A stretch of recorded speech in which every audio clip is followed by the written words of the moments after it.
Hello everyone, আসসালামু আলাইকুম। সবাই কেমন আছেন? আশা করি সবাই ভালো আছেন। আলহামদুলিল্লাহ আমরাও ভালো আছি। মুরগির জ্বর, সর্দি, চোনা পায়খানা এগুলোর জন্য আজকে মুরগিকে ট্রিটমেন্ট করব। কারণ ১৫-১৬ দিন কোনো মুরগিকে ওষুধ দেওয়া হয়নি আ বাপের বাড়ি যাওয়ার কারণে। তো এখন দেখতেছি শীত বেশি পড়ে গেছে। এর আগেই মুরগির এরকম ওষুধ না দিলে হয়তো যদি হঠাৎ করে মুরগি অসুস্থ হয়ে যায়, তার কারণে আগে মুরগির ট্রিটমেন্ট করার জন্য নিয়ে নিয়েছি গরম ভাত।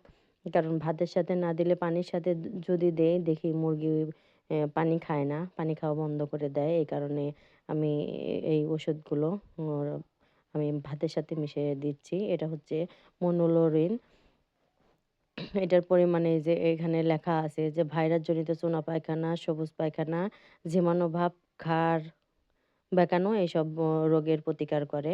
তো আপনারা আবার ভালো করে দেখে নিতে পারেন যে আমি যেহেতু ভালো করেই ধরছি যে লেখা